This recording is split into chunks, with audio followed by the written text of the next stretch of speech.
Welcome to Big Talk Tamil. So இந்த Big Talk Tamil அப்படின்ற ஒரு யூடியூப் சேனல் வழியாக நான் உங்களை மீட் பண்ணுறதுல ரொம்பவே மகிழ்ச்சி. இன்றைக்கி நம்ம பிக் பாஸ் அப்டேட்டோட அந்த ஒரு சில விஷயங்களையும் அங்கே உள்ள நடக்கிறதோட அப்டேட்டிங் தான் நம்ம இந்த சேனலில் தொடர்ந்து பார்க்க போகிறோம்.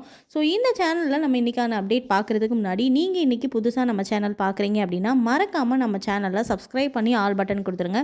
நிறைய இன்ட்ரெஸ்டிங்கான அப்டேட்ஸ் வந்து உங்களுக்கு அடுத்தடுத்து வந்துகிட்டே இருக்கும். சரி, ஓகே, இன்றைக்கி என்ன அப்டேட் அப்படின்றத பார்த்துடலாம்.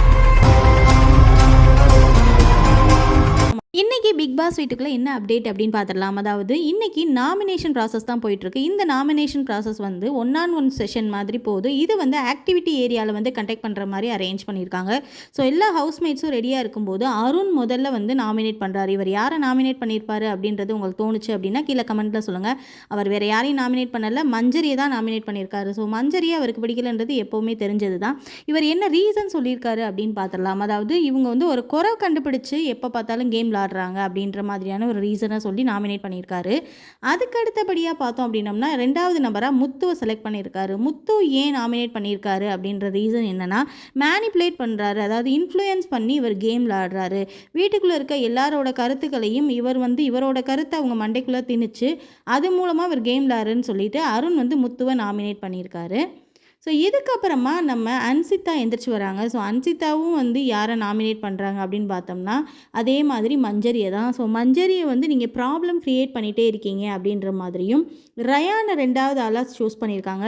ரயான் கிட்ட என்ன ரீசன் சொல்கிறாங்க அப்படின்னு பார்த்தோம்னா, ஜாக்லினோட ஷேடோலேயே நீங்கள் இருக்கீங்க. ஸோ ஜாக்லின் எப்போவுமே வந்து கப்பு வந்து ஒருத்தவங்களுக்கு தான் அப்படின்ற ஒரு வார்த்தையை சொல்லிகிட்டே இருப்பாங்க. அந்த வார்த்தையை நான் உங்களுக்கு சொல்கிறேன், கப்பு ஒருத்தவங்களுக்கு தான். ஸோ உங்களுக்கான கேமை நீங்கள் தான் விளையாடணும் அப்படின்னு சொல்லிட்டு அந்த ஒரு நாமினேஷனில் ரீசன் சொல்லியிருக்காங்க. அதுக்கு அடுத்தபடியாக முத்து எந்திரிச்சு வராரு. ஸோ முத்து வந்து பவித்ராவை நாமினேட் பண்ணுறாரு. பவித்ரா கிட்ட என்ன ஒரு விஷயம் அப்படின்னா, கிளியராக பேச மாட்டீங்க, நீங்கள் உங்களோட கருத்துக்களை கிளியராக வைக்க மாட்டீங்க அப்படின்ற மாதிரியான விஷயம் சொல்லியிருக்காரு. 2வதாக ரயான் கிட்ட வந்து நீங்கள் வந்து இன்னும் கேமையே ஸ்டார்ட் பண்ணலை, உங்கள் கேமே விளையாட ஆரம்பிக்கலை அப்படின்ற மாதிரியான விஷயங்களை சொல்லி நாமினேட் பண்ணிட்டாரு. அதுக்கப்புறமா நம்ம சௌந்தர்யா எந்திரிச்சு வராங்க. இவங்க வந்து ஆனந்தியை ரீசனாக சொல்கிறாங்க. ஸோ ஆனந்தி வந்து குரூப்பாக இருக்கும்போது ஒரு மாதிரியான கேமும், இப்போ இண்டிவிஜுவல் கேம்னும் போது ஆனந்தி எங்கே போனாங்கன்னே தெரியல, தனித்தனியாக பேசிக்கிட்டே இருக்காங்க அப்படின்ற மாதிரியான ஒரு விஷயத்த சொல்லிட்டு பவித்ராவை 2வது ஆளாக சூஸ் பண்ணியிருக்காங்க. ஸோ பவித்ரா கிட்டே என்ன விஷயம் பிடிக்கல அப்படின்னா, நேற்று அவங்களோட ஒரு சில விஷயங்களை வெளியே வந்ததை நான் பார்த்தேன், அதுதான் உண்மையான பவித்ராவோட ஃபேஸாக இருக்குது. அப்போ இத்தனை நாள் பவித்ரா வந்து பேசவே தெரியாத மாதிரியான ஒரு விஷயம் பண்ணிகிட்ருக்காங்க. ஸோ இதில் யார் பவித்ரான்றது தெரியல அப்படின்னு சொல்லி இந்த விஷயத்த சொல்லி பவித்ராவை நாமினேட் பண்ணியிருக்காங்க சௌந்தர்யா. அதுக்கப்புறமா நம்ம தீபக் எந்திரிச்சு வராரு. ஸோ தீபக் வந்து யாரை நாமினேட் பண்ணுறாரு அப்படின்னு பார்த்தோம்னா அஸ் யூஷுவல் மஞ்சரி தான். ஏன்னா இந்த கேங்கே வந்து மஞ்சரியை வந்து டார்கெட் பண்ணுறது எல்லாருக்கும் தெரிஞ்சது தான். ஸோ மஞ்சரியை அதே மாதிரியான ஒரு சில ரீசன் சொல்லி ப்ராப்ளம் க்ரியேட் பண்ணிகிட்டே இருக்கீங்க. ஸோ என்ன ப்ராப்ளம் வரும் அதை நம்ம க்ரியேட் பண்ணலாம், எதை பெருசாக்கலான்ற மாதிரியான விஷயங்கள் பண்ணிகிட்டே இருக்கீங்க அப்படின்னு தீபக் மஞ்சரியையும், 2வது ஆளாக சாச்சனாவை வந்து சின்ன பிள்ளை மாதிரி இன்னும் விளாண்டுட்டே இருக்கீங்க, ஸோ இது வந்து சின்ன பிள்ளையோட கேம் கிடையாது, கொஞ்சம் சீரியஸ்னஸ் இருக்கணும் அப்படின்ற ரீசன் சொல்லி நாமினேட் பண்ணியிருக்காரு. அதுக்கப்புறம் பார்த்தோம் அப்படின்னம்னா ரஞ்சித் வராரு. ஸோ ரஞ்சித் எந்திரிச்சு வர்றதுக்கு முன்னாடியே வந்து இன்னொரு கண்டஸ்டன்ட் வந்து எந்திக்கிறாங்க. பிக் பாஸ் வந்து என்ன சொல்லிடுறாருன்னா, வெயிட் பண்ணுங்க அப்படின்ற மாதிரி சொல்லிடுறாரு.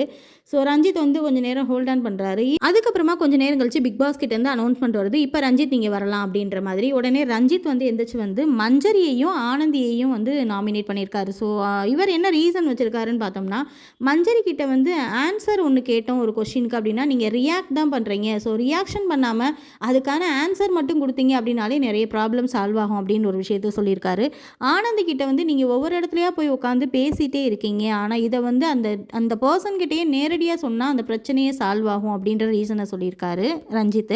சீரியஸாக இந்த டாஸ்க் போயிட்டு இருக்கும்போது இடையில வந்து ஒருத்தர் வந்து கையை தூக்கிட்டாரு. அவர் எதுக்கு திடீர்னு கையை தூக்குறாரு அப்படின்னு பார்த்தோம்னா, எனக்கு வந்து எமர்ஜென்சியாக வந்து நான் ரெஸ்ட் ரூம் போகணும் அப்படின்னு சொல்லிட்டு, அது யாரும் இல்லை, ராணவ் தான். ஸோ இதுக்காக வந்து இந்த டாஸ்க்கை கொஞ்சம் நேரம் வந்து நிப்பாட்டி வச்சுட்டு கேப்டனாக இருக்கக்கூடிய ஜெஃப்ரி வந்து பிக் பாஸ் கிட்ட கேட்டு அவரை வந்து வெளியே போயிட்டு வர சொன்னார். ஸோ இந்த விஷயங்கள்லாம் நடந்து முடிஞ்சதுக்கப்புறமா அதுக்கப்புறம் பார்த்தோம்னா மறுபடியும் டாஸ்க்கு ஸ்டார்ட் ஆயிருச்சு. ஸோ அதுக்கப்புறம் யார் வர்றாங்க அப்படின்னு பார்த்தோம்னா வந்து சத்யா வராரு. ஸோ சத்யா ப்ரோ வந்து யாரை சொல்கிறாரு அப்படின்னு பார்த்தோம்னா மஞ்சரியையும் ரஞ்சித்தையும் சொல்கிறாரு. ஸோ மஞ்சரி கிட்ட அதே ரீசன் தான் எல்லோரும் எடுத்து வைக்கிறாங்க. இதில் மாற்றமே இல்லை. சண்டை போட்டுகிட்டே இருக்கீங்க. இதில் சத்யா ஒரு விஷயம் என்ன ஆடடாக சொல்லியிருக்காருன்னா, நீங்கள் ஒரு ப்ரெஷர் குக்கர் மாதிரி இருக்கீங்க. எப்போ வந்து விசில் சவுண்ட் வரும்னே தெரியல. அதே மாதிரி உங்களோட அந்த எமர்ஜென்சி நம்பர் சொன்னீங்கன்னா நல்லாயிருக்கும். ஏன்னா எந்த பிரச்சனைனாலுமே உங்களை நாங்கள் கூப்பிட்ருவோம். ஸோ உங்களோட நம்பரை எங்களுக்கு கொடுங்கன்ற மாதிரியான ஒரு கமெண்டேட்டிவ் ஒரு வேர்ட்ஸ் வந்து யூஸ் பண்ணியிருக்காரு. ஸோ இதுக்கப்புறமா பார்த்தோம் அப்படின்னம்னா மஞ்சரி அப்படியே வந்து சத்யாவை நிப்பாட்டுறாங்க. ஸோ நீ என்னைய சொல்லிட்டீங்களா, அடுத்து நான் உங்களை சொல்கிறேன் அப்படின்ற மாதிரி சத்யா கிட்ட ஒரு ரீசன் எடுத்து வச்சு சத்யாவை நாமினேட் பண்ணுறேன். ஸோ நீங்கள் வந்து ஒரு ஷேடோவில் இருக்கீங்க அப்படின்னு சொல்லியிருக்காங்க. இதுக்கப்புறமா சௌந்தர்யாவை ரெண்டாவதாக வந்து மஞ்சரி சூஸ் பண்ணுறாங்க. ஸோ சௌந்தர்யா கிட்ட வந்து ஒரு இன்னசென்ட்டான ஒரு விஷயத்தை காட்டி எல்லாரையும் வந்து நீங்கள் அதுக்குள்ளே போட்டு ஹைட் பண்ணுறீங்க. ஸோ நீங்கள் ஒன்று பண்ணுறீங்க, அந்த பண்ணுற விஷயம் வந்து ரொம்ப வந்து அறிவாளியாக தான் இருக்குது. ஆனால் இந்த விஷயம் வந்து யாருக்குமே தெரியாத அளவுக்கு உங்களோட இன்னசென்ட் வந்து அதை மறைக்குதோ அப்படின்னு எனக்கு டவுட்டாக இருக்குதுன்னு சொல்லி இந்த காரணத்துக்காக நான் உங்களை நாமினேட் பண்ணுறேன்னு சொல்லி சௌந்தர்யாவை மஞ்சரி நாமினேட் பண்ணியிருக்காங்க. அடுத்ததாக விஷால் வந்து எந்திரிச்சு வர்றாரு. ஸோ விஷால் யாரை நாமினேட் பண்ணுவார் அப்படின்னு எதிர்பார்த்தோன்னா அதே மாதிரியே முத்துவை தான். ஸோ முத்துவை வந்து மேனிப்புலேட் பண்ணுறாரு. ஸோ ரொம்ப வந்து ஒரு மாதிரியான எல்லாரோட கருத்துக்களையும் திணிக்கிறதுக்கு இவரோட வேலையாக இருக்குமோ அப்படின்னு சொல்லிட்டு அந்த விஷயத்த சொல்லி நாமினேட் பண்ணியிருக்காரு.